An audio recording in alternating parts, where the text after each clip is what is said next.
कावेरी बिटिया, मैंने खाना बना दिया है, हाथ मुंह धोकर खाना खा लेना। आज हमें आने में थोड़ी देर हो जाएगी, तुम अपना ध्यान रखना। अच्छा ठीक है दादी माँ, पर आप जल्दी लौट आना, क्योंकि आपको पता है ना मेरा जन्मदिन आने वाला है। ठीक है बिटिया, मैं जल्दी लौट आऊंगी। और मुझे याद है तेरा जन्मदिन आने वाला है, तुम समय पर खाना खा लेना और अपनी पढ़ाई करना। इतना बोलकर कावेरी की दादी दूसरों के घरों में झाड़ू पोछा का काम करने चली जाती है। वहीं दूसरी ओर कावेरी नहा धोकर खाना खाकर अपनी पढ़ाई करने लगी। ऐसे ही काफी समय बीत गया और देखते ही देखते रात हो गई, लेकिन कावेरी की दादी वापस नहीं लौटी। ये देख कावेरी परेशान हो गई। अब तो रात भी हो गई है, पर दादी माँ अभी तक क्यों नहीं आई? मुझे तो बहुत डर लग रहा है, क्या करूं? ये कहते हुए कावेरी घर के आंगन में उदास बैठी हुई थी। तभी वहाँ पर एक आदमी घबराता हुआ आया और बोला, अरे कावेरी बिटिया, मेरे साथ जल्दी चलो हॉस्पिटल। क्या हुआ काका, आप इतने घबराए हुए क्यों हैं? वो बिटिया, तुम्हारी दादी को दिल का दौरा पड़ा है, जल्दी चलो। ये सुनते ही कावेरी की आंखों के आगे अंधेरा छा गया और वो दौड़ते हुए हॉस्पिटल पहुंची। लेकिन तब तक बहुत देर हो चुकी थी। अपनी दादी माँ का मृत शरीर देखकर कावेरी फूट फूट कर रोने लगी। दादी माँ, आप मुझे अकेला छोड़कर क्यों चली गई? मुझे अपने पास बुला लो, मैं आपके बिना कैसे जीऊंगी? ये कहते हुए कावेरी अपनी दादी माँ के मृत शरीर से लिपटकर रोने लगी। फिर उसके बाद नम आंखों के साथ कावेरी ने अपनी दादी माँ का अंतिम संस्कार किया। फिर दुखी मन से वो घर लौट आई। कुछ दिन बीत जाने के बाद आज कावेरी का बर्थडे होता है, लेकिन अब वो बिल्कुल अकेली थी। तभी घर की मालकिन मंजुला कावेरी के पास आई और बोली, सुन लड़की, अब तू मेरा घर खाली कर दे, अपना कोई और ठिकाना ढूंढ ले। आंटी जी, आप ऐसा क्यों बोल रही है? अभी अभी मेरी दादी माँ की मृत्यु हुई है, मैं कहाँ जाऊंगी? मेरे पास तो पैसे भी नहीं है कि दूसरा घर किराए पर ले सकूं। तभी तो मैं तुझे घर खाली करने को कह रही हूँ। आज ही मैं दूसरा किराएदार रख रही हूँ। तुझ भिखारिन से तो किराए मुझे मिलने से रहा। चल जल्दी से मेरा घर खाली कर दे। नहीं नहीं आंटी जी, प्लीज मुझे घर से बाहर मत निकालिए, मैं कहाँ जाऊंगी? मेरे इस दुनिया में कोई नहीं है, मुझ पर दया कीजिए। लेकिन मंजुला ने कावेरी की एक नहीं सुनी और गुस्से से बोली, तू यहाँ से जाती है कि नहीं, या फिर धक्के मारकर तुझे बाहर निकालूं? कावेरी ने बहुत विनती की, लेकिन मंजुला ने कावेरी को घर से धक्के मारकर बाहर निकाल दिया। बेचारी अनाथ और बेसहारा भूखी प्यासी जहाँ वहाँ भटकने लगी। काफी देर चलते चलते कावेरी थककर एक पेड़ के नीचे बैठ गई। तभी उसे कुछ दूरी पर एक बूढ़ी औरत दिखाई दी जो कढ़ा रही थी। उनके पैरों में चोट लगी थी। ये देख कावेरी उनके पास आई और बोली, अरे अम्मा, आपके पैर में तो चोट लगी है और खून भी निकल रहा है। ये कहते हुए कावेरी ने फटाफट से अपने पहने हुए कपड़े का एक सिरा फाड़कर बूढ़ी अम्मा की चोट पर बांध दिया। ये देख बूढ़ी अम्मा बोली, अरे बिटिया, तुमने मुझ अजनबी के लिए अपना कपड़ा खराब क्यों कर लिया? कोई बात नहीं अम्मा, कपड़ा ही तो है, आपकी चोट से खून निकल रहा था, देखो अब खून निकलना बंद हो गया है। मुझे मेरी दादी माँ ने सिखाया है, हमेशा हमें दूसरों की हर संभव मदद करनी चाहिए। कावेरी की ये बात सुन बूढ़ी अम्मा खुश होते हुए बोली, बेटी, ऊपर वाला तुम्हारा भला करे और तुम्हारी सारी इच्छाएं पूरी करे। अच्छा अम्मा, अब मैं चलती हूँ। कावेरी के इतना बोलते ही वो बूढ़ी अम्मा एक परी के रूप में बदल जाती है। अरे आप तो एक परी है ना, मुझे आपकी कहानियाँ सुनना बहुत पसंद है। हाँ बेटी, मैं एक परी हूँ और मैं तुम्हारे बारे में सब जानती हूँ। मैं यहाँ पृथ्वी पर गरीब और जरूरतमंद लोगों की मदद करने आती हूँ। अच्छा बताओ, तुम इतनी उदास क्यों हो? परी जी, मैं आपको क्या बताऊं, जब मैं 6 महीने की थी तभी मेरे माता पिता भगवान के पास चले गए। तभी से मेरी दादी माँ ने मुझे पाल पोस कर बड़ा किया, लेकिन कुछ दिनों पहले ही मेरी दादी माँ भी मुझे छोड़कर इस दुनिया से चली गई। और देखो, आज मेरा बर्थडे है, लेकिन मेरा अब इस दुनिया में कोई भी नहीं है जिसके साथ मैं खुशी से अपना बर्थडे मना सकूं। बेटी तुम उदास मत हो, क्योंकि आज तुम्हारा बर्थडे है, इसलिए ये लो मेरी तरफ से तुम्हारा बर्थडे गिफ्ट। इस लहंगे को तुम रख लो, तुम इस लहंगे को पहन लेना, मुझे बहुत अच्छा लगेगा। कावेरी इतना सुंदर लहंगा पाकर बहुत खुश होती है और परी का धन्यवाद करती है। तभी अचानक वो परी वहाँ से गायब हो गई। ये देख कावेरी को कुछ समझ में नहीं आया। अरे परी जी कहाँ चली गई, अभी तो यही थी। तभी उस लहंगे में से एक आवाज आई, कावेरी अब सोच क्या रही हो, जल्दी से मुझे पहन लो, फिर देखो मेरा कमाल। अरे ये आवाज कहाँ से आई? कावेरी मैं तुम्हारा बर्थडे का जादुई लहंगा बोल रही हूँ जो तुम्हें परी ने दिया है। अब ज्यादा सोचो मत और फटाफट से मुझे पहन लो, और जो तुम्हारी इच्छा है वो मुझसे मांग लो। कावेरी ने फौरन वो जादुई लहंगा पहन लिया। जादुई लहंगा पहनते ही कावेरी बोली, मैंने कल से कुछ नहीं खाया, बहुत जोरों की भूख लग रही है। कावेरी के इतना कहते ही पकवानों से भरी थाली और एक बड़ा सा केक उसके सामने प्रकट हो गया। ये देखकर कावेरी हैरान होते हुए बोली, अरे ये तो सच में जादू है। तभी उस लहंगे में से आवाज आई, कावेरी ये सब मेरा कमाल है, चलो अब जल्दी से अपना जन्मदिन का केक काटो और खाना खा लो। कावेरी ने खुशी खुशी अपना जन्मदिन का केक काटा और जल्दी जल्दी खाना खाया। खाना खाने के बाद कावेरी कुछ सोचने लगी। पेट तो भर गया, लेकिन मेरे पास ना रहने की जगह है और ना पैसे कि मैं कोई घर खरीद सकूं। कावेरी सोच ही रही थी, तभी उसके सामने एक सुंदर सा घर प्रकट हो गया और पैसों की बारिश होने लगी। ये देख कावेरी हक्की बक्की रह गई और मन ही मन परी का धन्यवाद करते हुए बोली, ये सब उस परी जी का आशीर्वाद है लगता है, जो मुझे जादुई बर्थडे गिफ्ट देकर गई है।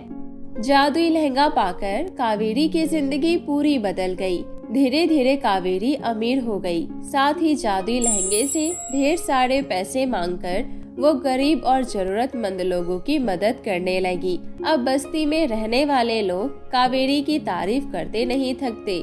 जब ये बात मकान मालकिन मंजुला को पता चली तो वो ईर्ष्या से जलते हुए बोली, मुझे पता लगाना होगा कि ये फटीचर इतनी जल्दी अमीर कैसे हो गई। ऐसा सोचकर मंजुला कावेरी के घर का पता लगाते हुए उसके घर जा पहुंची और रोते हुए बोली, अरे कावेरी बिटिया, मैं बहुत बड़ी मुसीबत में हूँ, बिटिया मेरी मदद कर दे।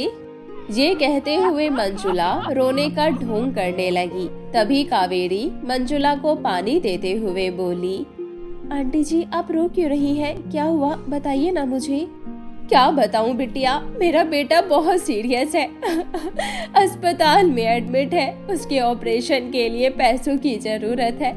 अगर तुम मेरी मदद कर देती तो बहुत बड़ा एहसान हो जाता। ये कहते हुए मंजुला जोर जोर से रोने लगी। बेचारी भोली भाली कावेरी मंजुला की बातों में आ गई और बोली, आंटी जी आप रोइए मत, मैं अभी आपको पैसे दे देती हूँ।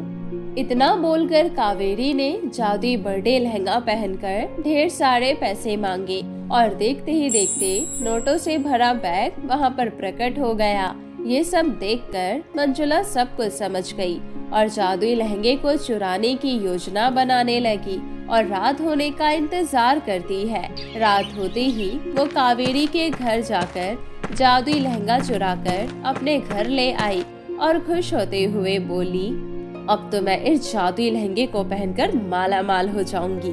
चलो जल्दी से मैं ये लहंगा पहन लेती हूँ ये कहते हुए मंजुला ने खुशी खुशी जादुई लहंगा पहन लिया और बोली, पहले मैं जादुई लहंगे से कहकर उस भिखारिन कावेरी से सब कुछ छीन लेती हूँ।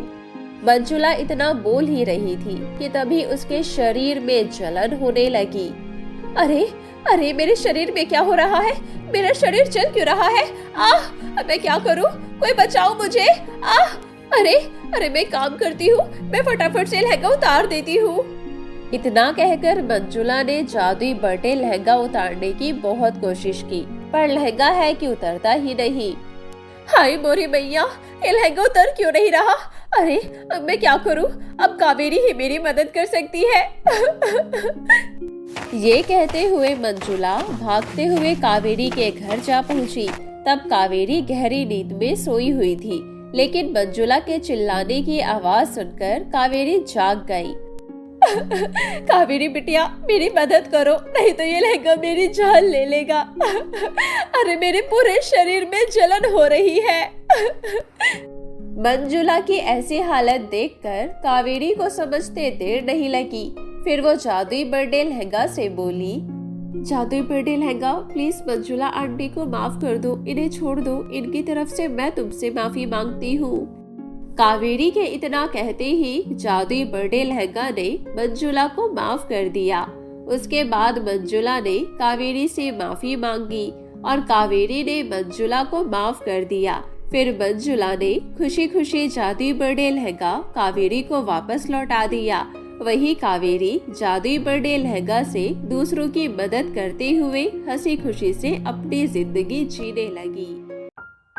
बादलों में बसी जादुई नगरी में सभी परियां खुशी खुशी रहती थी। उनकी दुनिया बुरी शक्तियों के साए से पूरी तरह सुरक्षित थी, क्योंकि रानी परी ईवा के पास एक दिव्य मणि थी, जिसकी वजह से पूरा परिलोक एक सुरक्षा कवच से घिरा हुआ था। रानी परी ईवा की एक बेटी थी जिसका नाम नोरा था। वो भी अपनी माँ की तरह जादुई शक्तियों से परिपूर्ण थी। कुछ समय बाद रानी परी ईवा ने एक दूसरी बेटी को जन्म दिया और नाम रखा अलीना। पर बदकिस्मती से परिलोक में जन्म लेने के बाद भी उसके पास अपनी माँ ईवा और बड़ी बहन नोरा की तरह शक्तियाँ नहीं थी। वो शक्तिहीन थी। रानी ईवा को जब ये बात पता चली तो उन्हें बहुत बड़ा आघात लगा, जिस वजह से वो अपनी छोटी बेटी अलीना पर कम ध्यान देने लगी।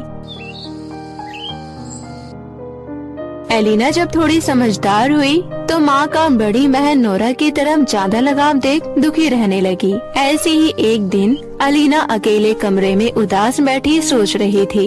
मेरी दीदी कितनी लकी है, उसके पास कितनी सारी जादुई शक्तियाँ हैं और सभी उससे कितना प्यार करते हैं, और एक मैं हूँ, मेरे पास एक भी जादुई शक्ति नहीं है।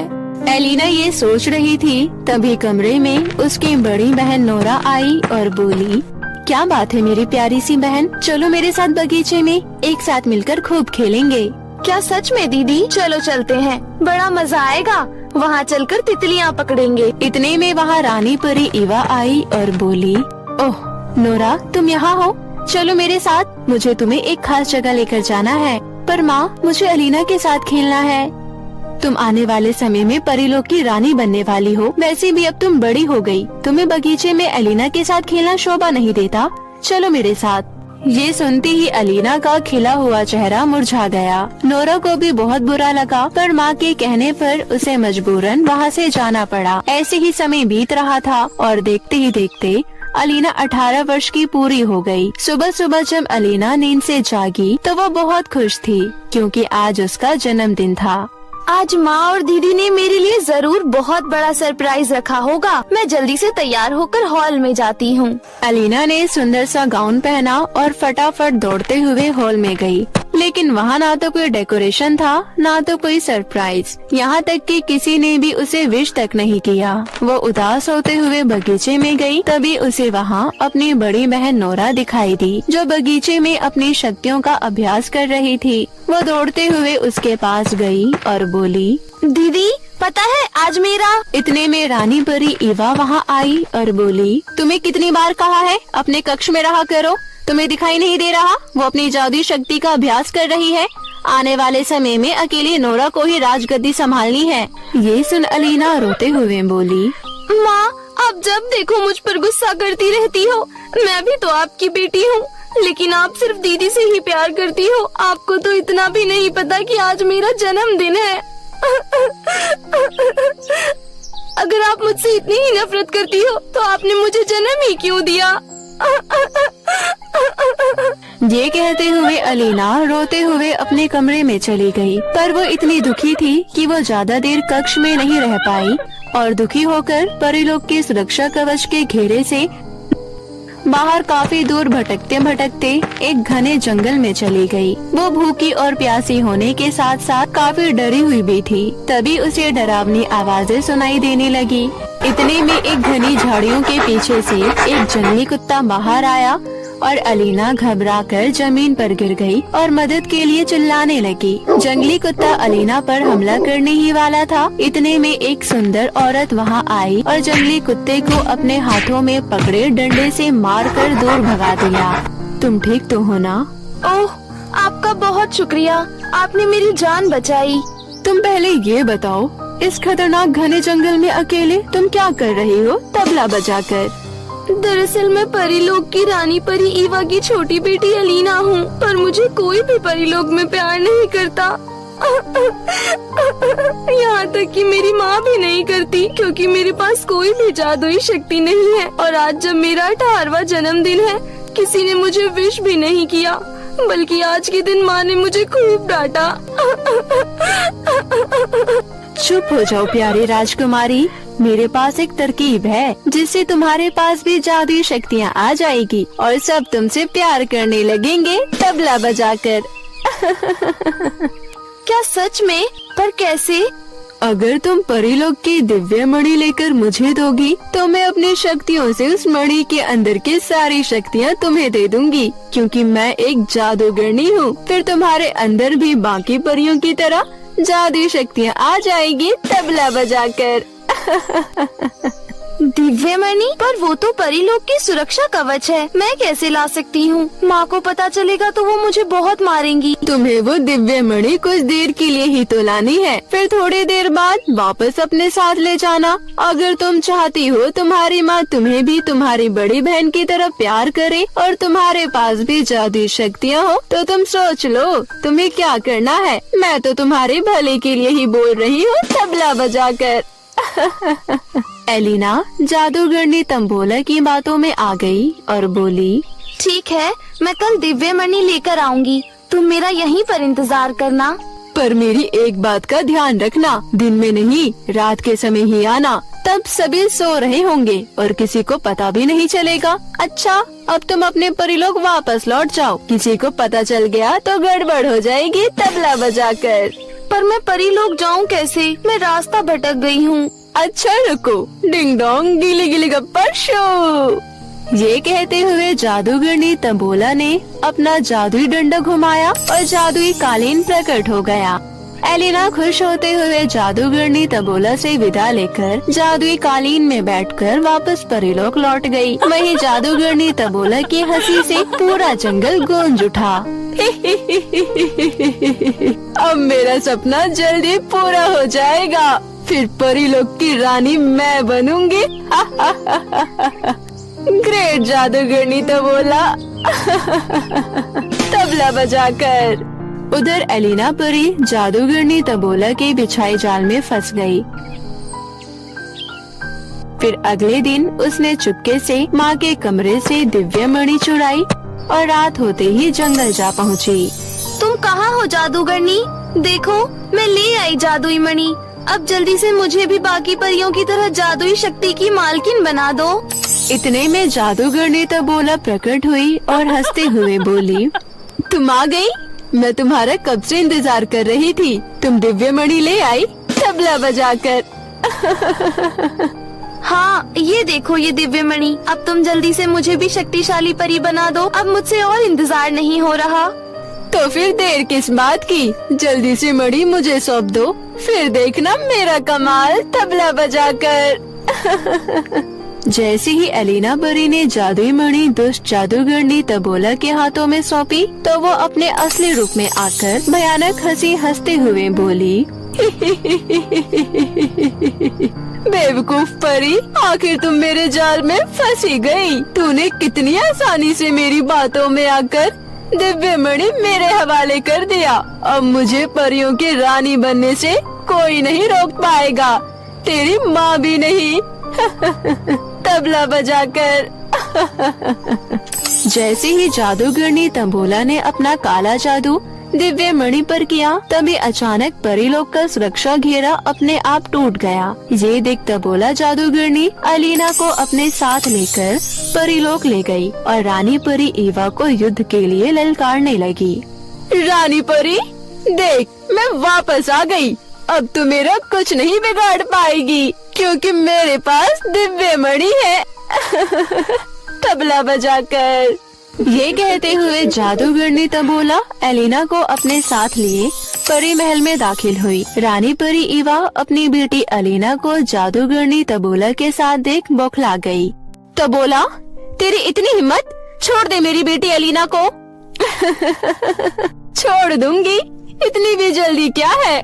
पहले मैं परियों की रानी का ताज तो पहन लूं, तबला बजाकर।